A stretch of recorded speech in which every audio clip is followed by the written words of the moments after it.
Assalamualaikum warahmatullahi wabarakatuh. Perkenalkan, nama saya Rizky Maulidan dari kelas 12 OTKP nomor absen 25.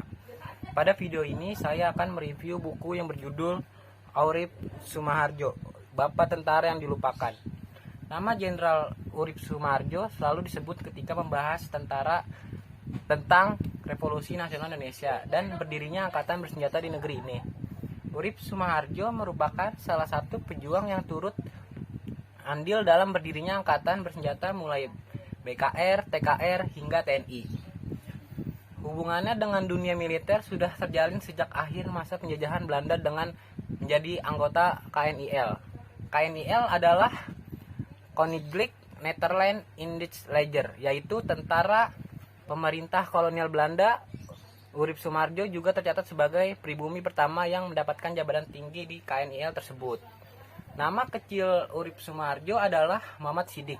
Dia lahir di Sindurjan, Purworejo, Jawa Tengah pada 22 Februari 1893. Sidik lahir dari keluarga prinyai. Ayahnya bernama Sumoharjo, merupakan seorang kepala sekolah sekaligus tokoh Islam setempat.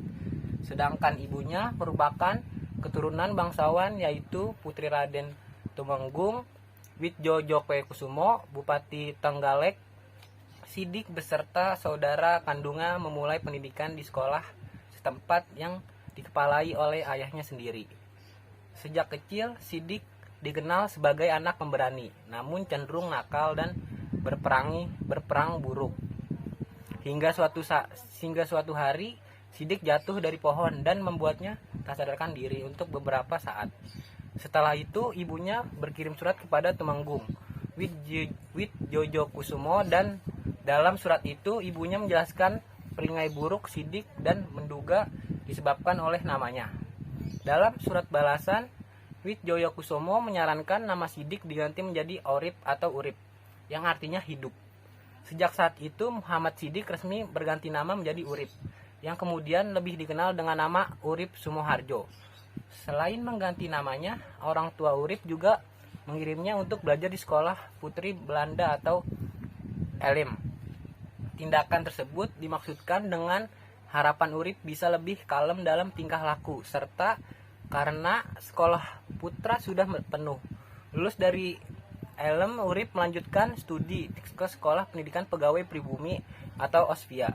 Harapan orang tua adalah agar Urip bisa menjadi bupati kelak di kemudian hari.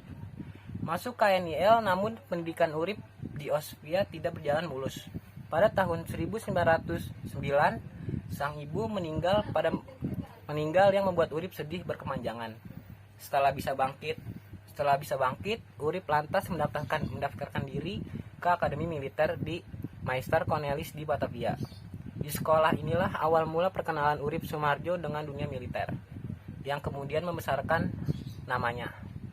Urip Sumoharjo ditempatkan di Batalion 12. Di sana dia menjadi sosok paling kecil dan satu-satunya pribumi. Namun demikian, Urip Sumoharjo justru ditugasi untuk memimpin unitnya.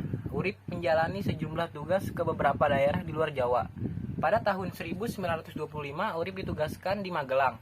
Dia bertugas di Maréchaux de Force, sebuah unit militer bentukan KNIL. Memasuki tahun 1938, Urip memutuskan pensiun dari KNIL karena adanya perselisihan dan penolakannya saat dipindahkan.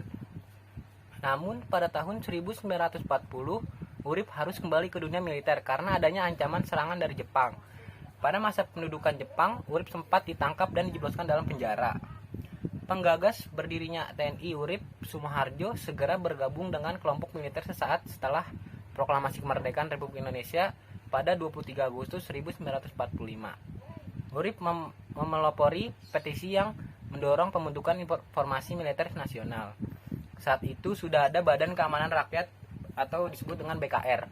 Namun dalam perjalanannya, BKR ditetapkan sebagai organisasi kepolisian, sebagai badan ketentaraan. Maka dibentuklah Tentara Keamanan Rakyat atau TKR pada 5 Oktober 1945. 9 hari setelah pembentukan TKR, Urip Sumoharjo ditetapkan sebagai Kepala Staf Umum sekaligus Panglima sementara.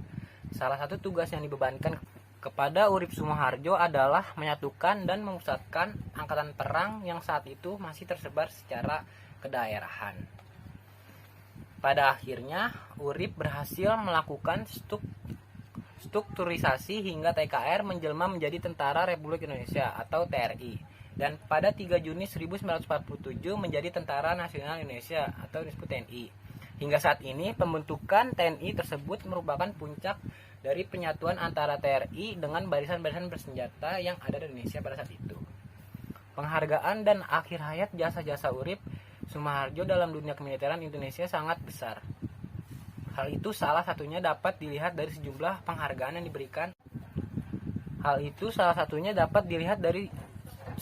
penghargaan yang diberikan. Oleh pemerintah kepadanya. Beberapa penghargaan itu antara lain Bintang Sakti pada tahun 1959, Bintang Mahaputra pada tahun 1960, Bintang Republik Indonesia Adipurna pada tahun 1967, hingga Bintang Kartika Eka Pakci Utama pada tahun 1968. Urip Sumoharjo menghembuskan napas terakhir pada 17 November 1948 akibat serangan jantung. Jenazahnya dimakamkan keesokan harinya di Taman Makam Pahlawan Semaki, Yogyakarta. Urip Sumoharjo dipromosikan secara anumerta dan ditetapkan sebagai pahlawan nasional pada tahun 1964. Sekian dari video saya. Terima kasih. Wassalamualaikum warahmatullahi wabarakatuh.